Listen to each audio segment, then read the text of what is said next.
So basically we have a perfect case study here where we have two separate lots. We've got 510 A and B, 2 tall skinny houses, and we've got 5112, which is a single family house, little tiny house on this larger lot. Mm-hmm. And the whole trend of this neighborhood is if you just take a pan down this neighborhood, is we've got 2 tall skinnies, junker house. So in this market, we're not pioneers, right? You don't need to be. The game here is just to take, knowing what your price point needs to be for the single family house, for the small single, and then discovering who built these throughout the whole neighborhood, because that's your buyer's list. Right. So step number 1 is we need to figure out who our buyer's list is. And you can do that by simply driving through this neighborhood, writing down the addresses of these houses that have been relatively newly built. These look like they're about a year or 2 old, maybe 3, right? Mm-hmm. Relatively new, but not brand new. If you take a title, get the title data on these houses, you'll see who used to own them, and that's probably who built it. It's probably going to be an LLC or a company. Hopefully it's the same company for many and doesn't use multiple LLCs like we do for anonymity.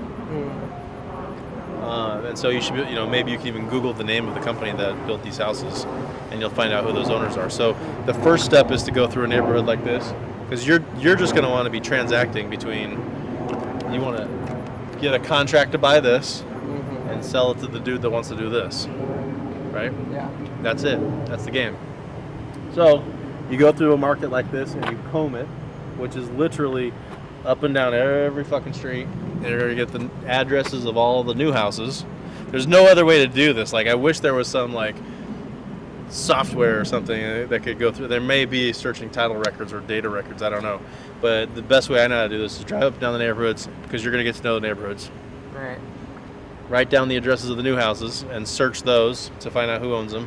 That's your buyer's list. Drive up and down the street, find houses like 5112, and that's your seller's list, right? Mm-hmm. So you're going to market to your buyer's list and say, hey, listen, I've got a house coming up in the neighborhood. Would you be interested in buying it? It looks very similar to what you did at 5110. Are you interested in buying? Yeah, I'd be interested in buying. Cool. And feel them out. What are you looking for? What would you like to do with it? Where's your price point at? Because that's your customer, right? Yeah. If I could deliver to you a handful of these small single-family houses, how much would you pay for them? So you already know going in what that valuation is going to look like, right? Yeah. So starting with always building your buyer's list. And by the way, Chris, we're going to do the exact same thing with our commercial properties and multifamily properties. There's no different game. This is the game. Then once we've got our buyer's list, and frankly, you only need 2 or 3 real qualified buyers. People that are serious about buying, people that have the money to buy, people that have done it before. There you go. That's your people, right? You never want to just have one, but if you got 2 or 3 solid people, you're good to go. It's your job just to go find a product, right? So the next step is getting all these 5112s, knock on their door, give them a call, buy them a cup of coffee. Hey, I want to buy the house. That's it. I want to buy the house. You already know what they're willing to pay for it, and so you just need to make a negotiation that's going to divide the spread. Now, when we get into some ninja tricks, which I like ninja tricks a lot, we go to, Granny Martha over here and say, hey, Granny Martha, who's lived here for 5 billion years, maybe she's got a boatload of equity on this house, right? And we say, hey, Granny Martha, what do you think about going joint venture on something like this? Well, this is where we go into ninja tricks, right? So the first stage is I'll just buy it. So let's say this would produce $800,000 just for our conversation today. Right. And then so we know that this future value would be $800,000. We would subtract. What do we subtract first? Pay ourselves first, right? Begin with the end in mind. Snapshot, transplant. Pay ourselves first. We're going to want to make how much of margin? 25. 25, 30. So take our 800,000. Probably I might need a calculator. John knows how to do all this math in his mind, but I can't do it that fast. I just had lunch and shit. Like a little over 170. 800? Yeah. So what's that if you subtract it? 630? 630, yeah. So we got 630 left to build the houses, and buy the lots. These are just hypothetical numbers, of course. And let's just say that these houses, we were going to build them for 125 or 150 a square foot. Get out your calculator and calculate what that looks like. We already know that these houses are around 1,900 square feet. So run a 125 per square foot times 2, and that's going to be our building cost for our 2 houses. 125 times 1,900 times 2. The cool thing about this game is What's that about? it's like there's horseshoes and hand grenades, right? Mm-hmm. Horseshoes, you don't get any points for being close. But hand grenades, all you got to be is close. Right? So we got to get close. So 125 per square foot times 1,900 times 2. What do you got?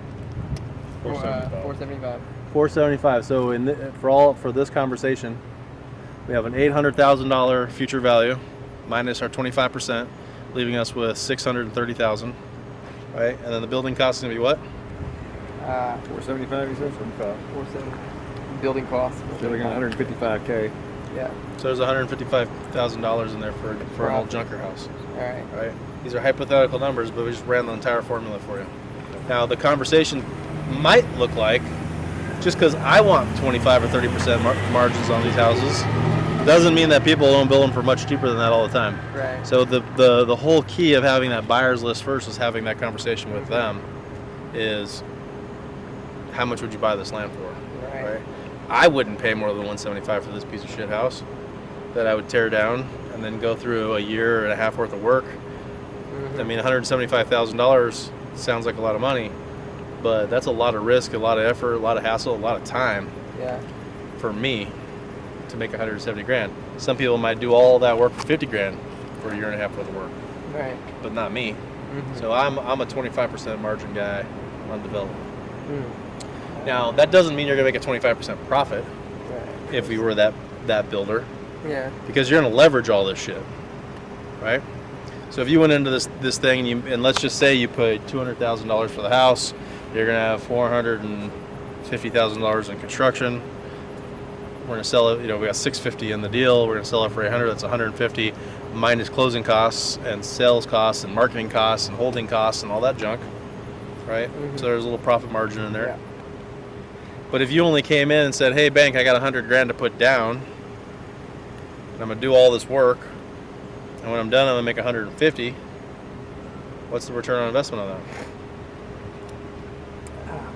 150. That's 150%, right? Yeah. So if you invested 100 and made 150 on top of your initial investment, it's 150% return on investment. Yeah. So that's a good ROI for the builder.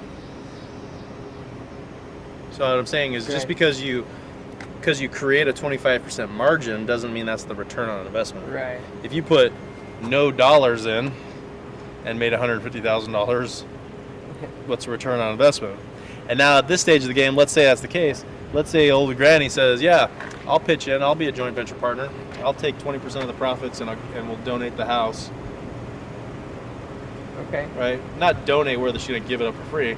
She's going to take her $2,000 valuation on the house and contribute it to the project like an investor. And then say, when we sell, I'll get my $200,000. So you're just structuring it where she gets paid from the sale, not from the front end, right? Right. She's in it with some risk. So because she's taking some risk, maybe we give her 10 or 20% of the profits on the back end. So, hey, Granny, here's what we could do. I can give you $200,000 cash right now and buy the house, or I'll give you $200,000 when I'm done with the job in a year or a year and a half, and I think I'm gonna make 150 grand, so I'll give you 20% of those profits. That's another 30 grand on top of that. So would you rather have 200 now or 230 a year and a half from now? Which one's better for you? Would you normally make 30 grand over the next year and a half anyway? I don't know. So these are conversations. Some people will be like, "Yeah, I'm totally in." Some people will be like, "Yeah, just for the fact that I think it'd be fun to watch this thing get built, I'm in." And they don't even require that much profit. I just want to be part of it. I see that happen all the time. I just want to be part of the deal. So that's how this whole structure lays out. But the game of wholesaling is all about, this is your buyer, this is your seller, figuring out what that buyer is willing to pay for the seller, and you're just doing the marketing for them. Why? I don't know. Every builder's not doing this, or every spec developer doesn't do this. Usually what happens is they get busy, because that's what we all do, is get fucking busy. Right. So they build this house, and they go across to some other neighborhood, they build that house, and they go over this neighborhood and do that house. But if you specialize in a market like this, you can dominate this little market. You know, I don't know how many houses are in here, but I'd suggest there's probably a few hundred houses in what we call the nations here. Yeah. And you can, I mean, you'd just be the guy. Yeah. All the fucking realtors are gonna hate you, and you need to know that. They will despise you and hate your fucking guts. Right. Because you're gonna take all their business from them. That's what happens when you're on top. Mm. You can't make omelets without cracking some eggs, right? So I'm not saying you're gonna do anything negative to next realtors. They're just gonna be like, oh, dude, this guy's in here. He doesn't have a license. He's an asshole. He's a man. He beats us to the market, and they're just gonna talk shit about you. But you just need to know that that's gonna be part of the game. Because when you kick somebody's ass, all they can do is just talk shit. Right. So you just gotta be a bigger man about it and walk away from it. Hey, whatever. You're a realtor for a reason. I'm making the money I'm making because I do the shit. I do the work. Yeah. It's not a hard job. Yeah. So what your next task is going to be to do is you're going to drive through this whole entire neighborhood with a map in your hand. If you can get the guy to ride shotgun with you, it's going to be a lot faster. Or your wife or somebody like that. Hey, ride shotgun, take notes. Right? Drive around, and you're literally going to map the whole neighborhood. And this is why you got to go down every street so you don't have to double up. You can't get a more clear case study. I've actually never seen such a clear case study in my whole entire life, which makes this market like really interesting. Yeah. Perfect. Cool. Yeah. Awesome. Boom, man. Just go make some money. Dude.